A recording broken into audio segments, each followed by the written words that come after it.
各位觀眾，大家好，歡迎收睇26分鐘見證實錄。今年1月，總理卡尼應邀率團訪問北京。呢一次係自2017年以嚟再有本國嘅總理訪華。期間，加中兩國領導人就多項重要嘅經貿議題達成共識。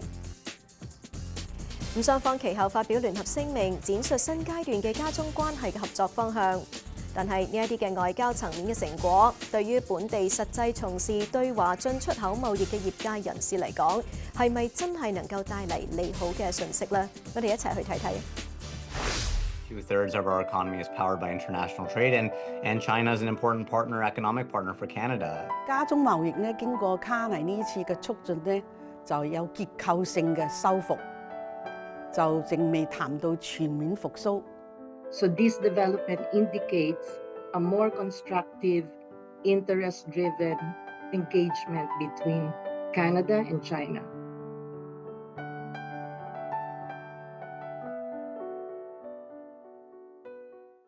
陳大軍係溫哥華海鮮出口商，佢嘅公司主要係出口象拔蚌，而呢一種高價值嘅海產，絕大部分都係銷售去中國市場。卑詩省一直係加拿大重要嘅海產出口基地，而象拔蚌亦都長期被視為係最具代表性嘅高價值海產之一。我哋係90%係象拔蚌啦，頭先講咗啦。咁我哋其實咧象拔蚌咧係90%都係出口去中國嘅，所以中國嗰個市場變化咧對我哋影響係最大嘅。咁啊，唔單止係我哋工廠啦，咁我諗加拿大做象拔蚌嘅所有工廠咧即係都係有90%嘅象拔蚌係出去中國大陸。不過佢話，過去幾年海鮮出口生意明顯變得更難做，關稅政策出現變化之後，整條供應鏈都需要重新調整成本。咁從捕撈、批發到出口，各個環節都需要重新協調價格。而行業嘅利潤空間亦都因此被進一步縮減。最主要咧就係體現喺價錢方面，因為咧你增加咗個關稅咧，咁一個成本係邊個嚟分擔咧？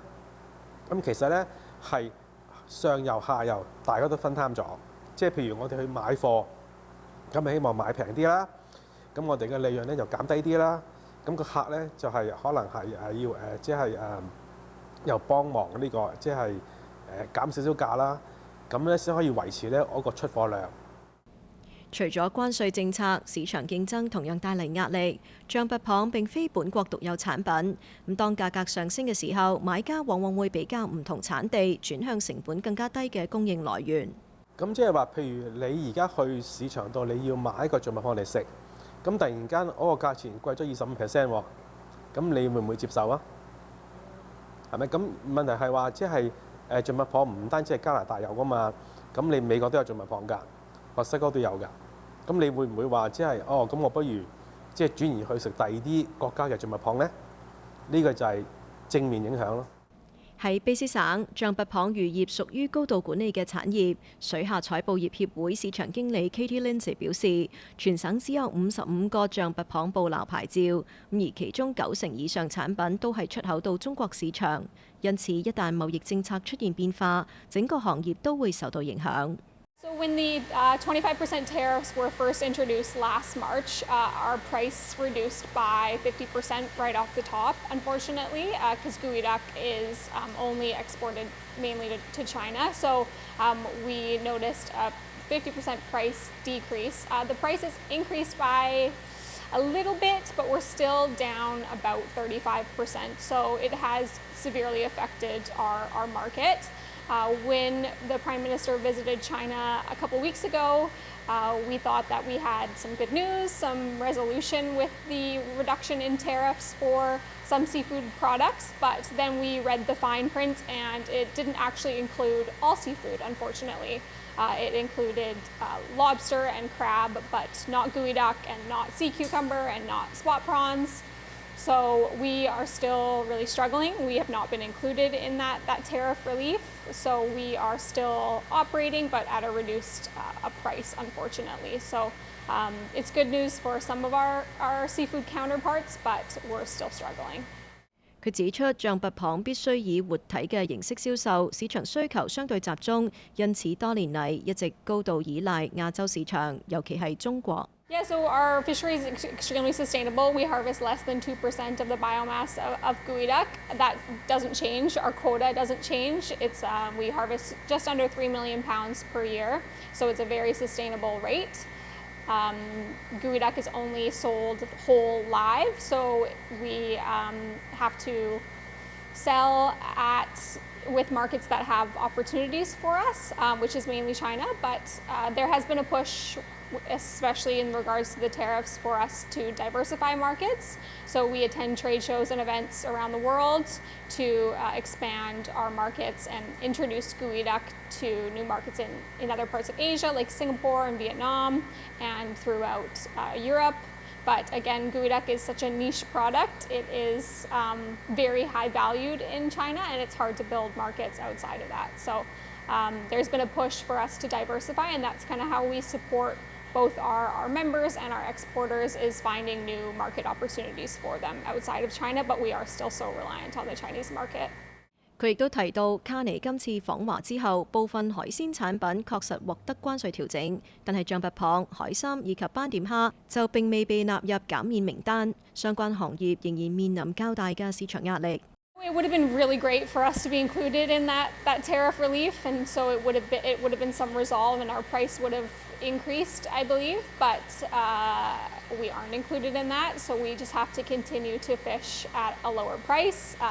It's a harder environment for both our divers and fishing families and our exporters, because we have to work that much harder.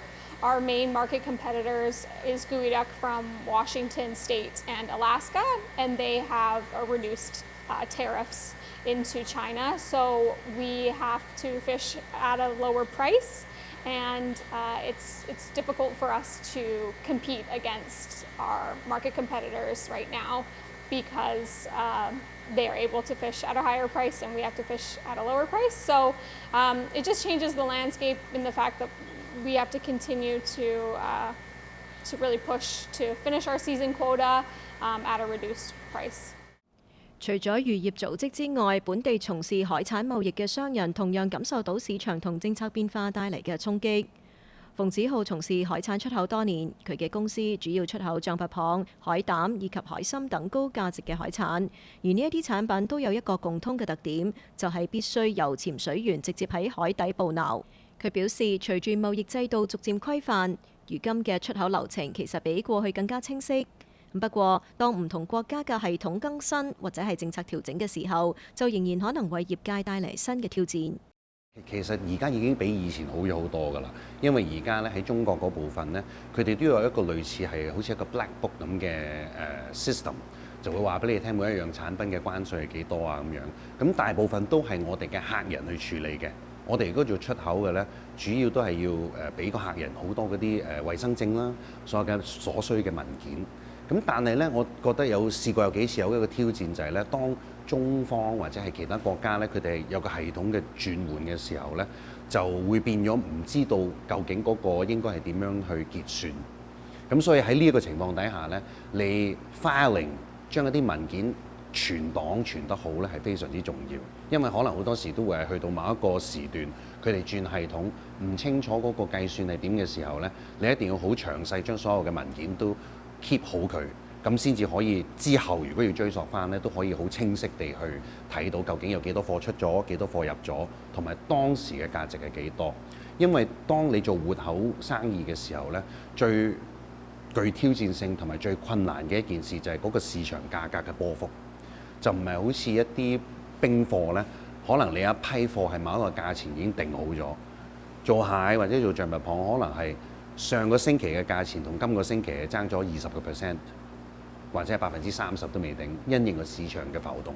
咁喺呢一方面，所以你做嗰個結算嘅時候咧，就係要以當時市場價格嗰個記錄同埋你出貨嘅時間咧係非常之重要，係唔可以錯。因為而家都比較嚴謹咯，我覺得即係中國嗰方面或者亞洲嗰方面咧，都係比較嚴謹嘅對於呢啲。咁所以我哋一定要係將所有嘅資料都處理得好好，就唔係淨係話買賣咁簡單咯。本地從事對華貿易嘅人士亦都期望未來加中兩國喺貿易政策上能夠有更多正面調整。正如業界所講，和氣生財，穩定嘅雙邊關係對貿易發展始終至關重要。Well, I think it's a great opportunity of the fact that our Prime Minister was there and it opened up the door to new conversations. I believe the last time that we had a Prime Minister that went to China was over 8 years ago. So the fact that he was there and he had some success with having positive discussions to remove the tariffs on certain species, that proves that they are able to have, some positive working relationships. So hopefully in the future, maybe it means free trade between Canada and China, and we work towards having a stronger political relationship in the future. So that would be the goal for us, because a lot of our shellfish in BC is completely reliant on China. So it's really important for us to maintain a good positive working relationship with China. 咁因為咧係關稅戰咧已經係進行咗一段時間啦。咁個結果就係話咧係某啲產品就係可以減免咗25% 關稅，咁某啲產品就唔可以減免。咁我就唔明白政府咧點喺個談判嘅時候咧點解唔做到一視同仁呢？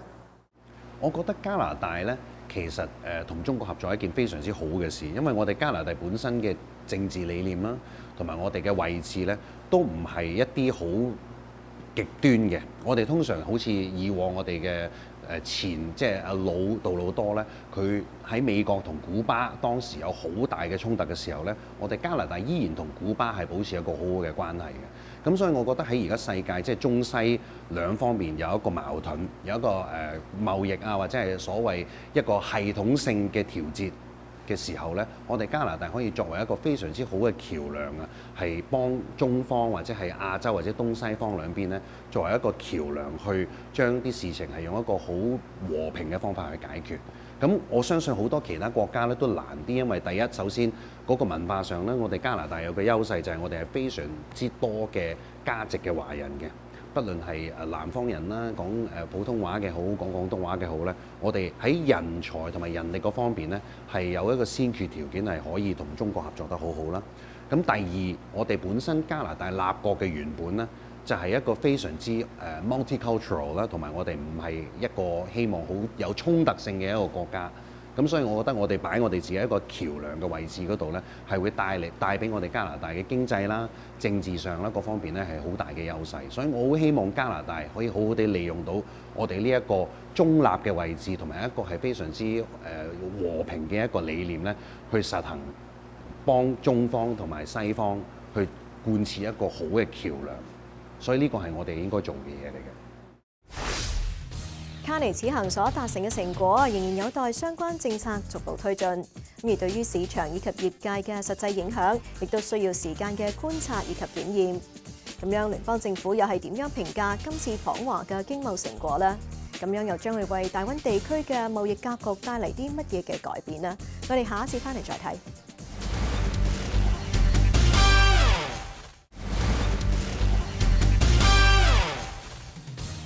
歡迎翻嚟節目時間。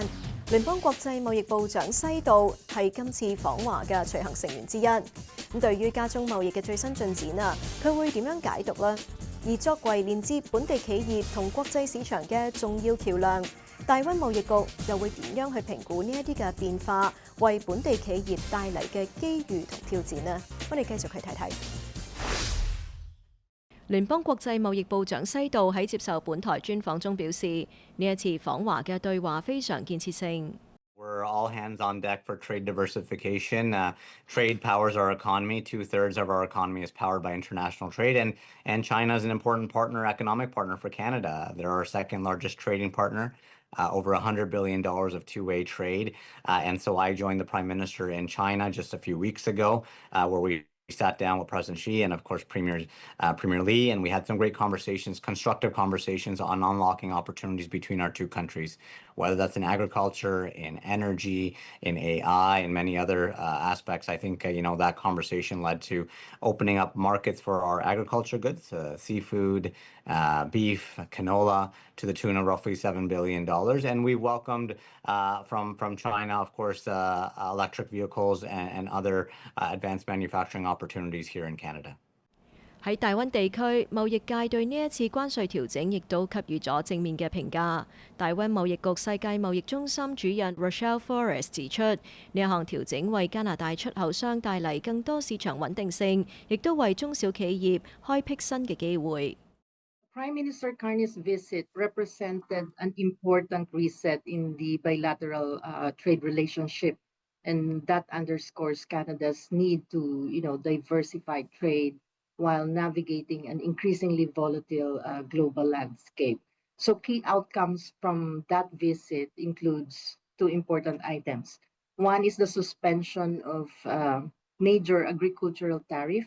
So China will remove 100% duties on canola meal and peas and 25% tariffs on lobster and crab. So that is, I think, effective March 1 through the end of the year. Another one is the reciprocal EV trade agreement. So Canada will allow up to 49,000 Chinese electric vehicles at a lower tariff rate. So this development indicates a more constructive, interest-driven engagement between Canada and China. So that signals an opportunity for Canadian exporters to stabilize and expand their presence. 加拿大國際貿易促進會會長鄭小寧就認為，總理卡尼嘅訪華釋放咗正面訊息，咁令到業界睇到新嘅合作機會。卡尼去咗中國之後呢，全世界嘅反應，包括加拿大、包括中國嘅正面反應係 positive 嘅，而且係佔咗主流嘅大部分嘅。咁從我個人嘅角度嚟睇呢，就即係加中貿易呢，經過卡尼呢次嘅促進呢，就有結構性嘅修復，就淨未談到全面復甦，但係我嘅評價呢，就結構性嘅修復。首先呢，喺幾大嘅行業方面礦業啊、農產業啊、新能源啊，特別而家最興嘅跨境貿易呢4方面呢，都得到比較大嘅促進啊。但係呢，一次訪問呢就未夠嘅，最緊要我哋商業方面嘅企業嘅信心係最重要嘅，信心基於整個政策嘅持續性，所以我就覺得比較樂觀。當然中間咧會有啲地緣政治嘅某方面嘅影響咧有波動性嘅，但係呢，整個嚟睇，我覺得係向上嘅，持續發展嘅。而西道就指出，兩國領導人嘅共識已經逐步惠及貿易，其中最受關注嘅係中國調整對本國嘅芥花籽嘅關稅。It's a big change, and it's something that Canadian exporters have asked for, but it's also being in China, talking to folks that have enjoyed great quality Canadian beef or Canadian seafood that really appreciate the quality. They wanted access to it as well. And so the conversations that we had led to lower tariffs to get our beef and seafood back into those markets. And so I think it's a sign in the right direction. I was first appointed minister back in May. One of my first international meetings was with Minister Wang in Paris, my counterpart from China, the Minister of Commerce, to sit down and talk about how we can work through some of these difficulties in terms of tariffs. And so the Joint Economic Commission was very important. The JETC is what we call it, the Joint Economic Trade Commission, to get it relaunched, get it going, because for over 50 years, Canada and China used that commission to resolve many trade disputes. And so it sat dormant for a long time. And so one of the first things was to get that going so we can have dialogue. And so if you see when we started back in June to now, that dialogue has led to many constructive things happening between our two countries. Flores 認為，即使本國嘅芥花籽生產地主要係沙省等草原省份，呢一項政策仍然為卑詩省帶嚟間接嘅效益，供應鏈、物流、食品加工及航運企業都可能受惠。Although BC is not a major producer of canola, the tariff reductions still have a meaningful indirect benefit for the province. One is supply chain benefits. BC companies in logistics, agriculture, food processing, and shipping can experience increase in business from higher overall export volumes. Second is the export growth. So in early 2025, data shows that canola oil exports through the Port of Vancouver rose by 72%. That's reflecting diversification into new markets.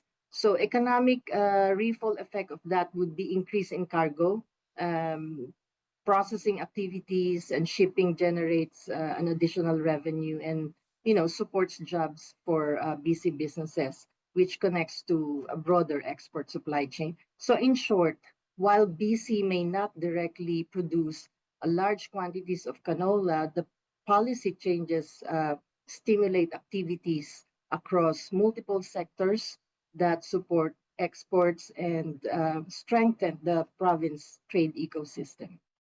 鄭小玲提醒，加拿大出口中國嘅企業應該利用進口博覽會，掌握市場動態，了解競爭對手同消費者嘅反應，為企業發展提供實戰經驗。咁咧，通過呢個進口博覽會，我覺得係一個好好嘅機會。就係你個企業咧，就而且唔止去賣你自己嘢，喺你去進口博覽會嘅期間咧，可以做咗一個最實際嘅實戰嘅又全面嘅對自己企業發展嘅一個好好嘅了解。所以我哋咧就係好鼓勵大家去摸索下。西道亦都表示，中國市場潛力巨大，尤其吸引中小企業。I think it signals a step in the right direction that we want to continue exploring opportunities beyond agriculture. We know China is looking for more energy. Renewable energies, China is known for that technology, whether it's in battery storage, solar, wind. And so China has a lot to offer, and we've got a lot of projects here that we can, learn from and obviously work with many of the Chinese businesses there. You talk about some of the other industries like aerospace. There's plenty of opportunities there as well. So it's a step in the right direction. It's agriculture and beyond agriculture. 西道分享對中國市場嘅觀察同評估，睇到中小企業對中國市場嘅渴望。I spent about over 10 years in the international trade space before politics. I facilitated international trade for hundreds of Canadian businesses. And so back then, the energy was very different. Now the energy is very different, where businesses are asking, saying, please help us access new overseas markets. And China comes up in that conversation. It's conversations I'd had in British Columbia with the Surrey Board of Trade, many small and medium-sized businesses asking about the Chinese market. Even small businesses, they want access to sell from their businesses to consumers in China. As you know, it's a population of 1.4 billion people. And so when I was in China, I sat down with Alibaba, which is a large marketplace, and encouraged them to have more Canadian vendors to be able to go on their platform and sell to Chinese consumers. And so the appetite is there, the energy is there, and we're going to continue pushing forward. 鄭小玲指出，企業需要隨時調整策略，結合長期政策規劃，靈活咁應對市場嘅波動。加中貿易嚟講咧，佢就係整個嚟講，我覺得係向好嘅發展嘅。但係咧，中間咧都係肯定有摩擦同波動，即係波動性咧都係波浪式嘅嚇。但係整個波動式嚟講咧，譬如我哋會受到企業方面咧，就會受到一個regional politics 嘅地域政治嘅一啲影響。咁我哋喺呢個地政治影響咧，我哋咧就企業咧最主要就關心係市場。對於我哋最緊啲市場，你吹咩風講咩調，我哋咧就最緊要有冇影響到市場。當然你嘅調子唔好波動太大，我哋只要市場能夠穩定就得啦。西道就向華裔企業家及中小企業傳遞信息，指加拿大支持以規則為基礎嘅貿易，希望企業充分利用兩國合作機會。I think the message I would send to folks is that we need to make sure that rules-based trading works. We need to be able to support our businesses in both countries to be able to do more exports with each other. At the end of the day, humans like to trade. We like to exchange goods. And so Canada has a lot to offer in terms of good quality products. China has a lot to offer in terms of their technological advances, like I said, in renewable energies. But people-to-people ties is very important. It brings our two countries together. And so you've heard news from the Chinese government that they will now allow Canadians to travel visa-free, which is a welcome sign from us, but also the government of China signaling that they want more group travel to Canada. And so that's a great step in the right direction to grow our ties in terms of people-to-people ties, and that can lead to stronger economic ties as well. 好啦，今集嘅節目時間差唔多啦。咁如果觀眾對我哋嘅節目有啲乜嘢意見嘅話，係好歡迎大家以電郵嘅方式同我哋聯絡㗎。我哋嘅電郵地址係 mag26@fairchildtv.com。